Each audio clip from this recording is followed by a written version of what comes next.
இப்போ உங்களுக்கு அந்த அஞ்சல் வாக்கு கொடுக்கறது இந்த மாதிரி ஒரு கவரில் தான் நம்ம இங்கேருந்து கொடுக்குறோம்.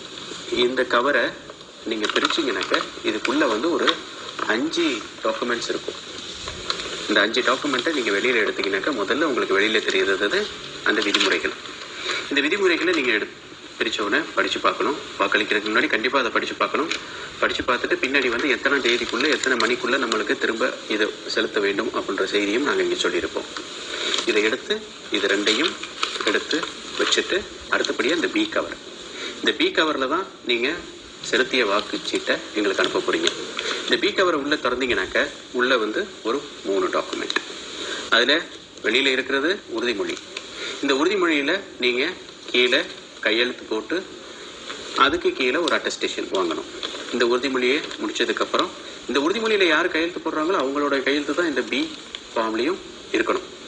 இது ரெண்டும் வேறுபட்டுருச்சுனாக்க எடுத்துக்க மாட்டோம் எண்ணிக்கைக்கு. இதை முடித்ததுக்கப்புறம் நீங்கள் அடுத்தபடியாக இந்த ஏ கவர், இதுதான் ரொம்ப முக்கியமானது. இதுக்குள்ளே தான் உங்களுடைய வாக்குச்சீட்டு இருக்க போது. இந்த வாக்குச்சீட்டை நீங்கள் வெளியில் எடுத்தீங்கன்னாக்க தொகுதியில் எந்தெந்த கேண்டிடேட் தேர்தலில் நிற்கிறாங்க அப்படின்றது உங்களுக்கு அவங்களுடைய புகைப்படம், சின்னம், அவருடைய பேரோடு இருக்கும். இதை உங்கள் பேனா உங்களுக்கு அறிவுரை சொல்கிறது பால் பாயிண்ட் பென் யூஸ் பண்ணிங்கனாக்கா ரொம்ப நல்லாயிருக்கும். இதில் ஒரு ரைட் டிக், அந்த ரைட் டிக் செய்யும்போது அடுத்த கேண்டிடேட் அடுத்த பாக்ஸுக்கு கிராஸ் ஆகாமல் பண்ணணும். அதில் கொஞ்சம் கவனம். அதை செஞ்சதுக்கப்புறம் இது அப்படியே எப்படி மடிக்கப்பட்டிருந்ததோ அதை அப்படியே மடித்து அதை நாங்கள் கொடுத்த அந்த ஏ கவருக்குள்ளே வச்சிடுறீங்க. இந்த ஏ கவரை வச்சதுக்கப்புறம் தயவுசெய்து ஒட்டிடணும். ஒட்டினதுக்கப்புறம் இதோட இணைச்சி இந்த உறுதிமொழி பத்திரத்தையும் சேர்த்து வைக்கணும். இதில் என்ன தப்பு நடக்கும்? இந்த உறுதிமொழி பத்திரத்தையும் நாம் இந்த ஏ கவருக்குள்ளே வச்சுருவோம். ஆனால் அந்த மாதிரி வச்சுட்டீங்க அப்படின்னாக்கா திரும்பவும் உங்கள் வாக்கு எண்ணிக்கைக்கு எடுத்துக்கொள்ளப்பட மாட்டாது. இந்த உறுதிமொழியை பார்த்ததுக்கப்புறம் தான் இந்த ஏ கவரில் உள்ள உங்கள் வாக்குச்சீட்டையை நாங்கள் பிரிப்போம். இந்த உறுதிமொழி பத்திரத்தையும் நீங்கள் உள்ளே வச்சு நீங்கள் ஒட்டிட்டீங்கன்னாக்கா இந்த உறுதிமொழி பத்திரம் வெளியில் இருக்காது. உறுதிமொழி பத்திரம் இல்லைங்கிறதுக்காண்டி ரிஜெக்ட் ஆகிறோம். இதுலேயும் சொற்பமான வாக்குகள் ரிஜெக்ட் ஆகிறதுக்கு உண்டான வாய்ப்புகளும் இருக்குது.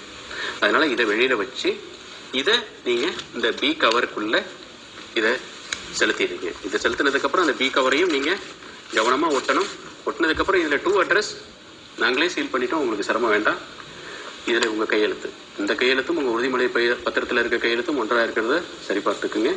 இதை ஒட்டினதுக்கப்புறம் இதை எங்கே செலுத்துறது? 3 வழி இருக்குது. நாங்கள் 2 ட்ரைனிங் சென்டர் வைக்கிறோம்.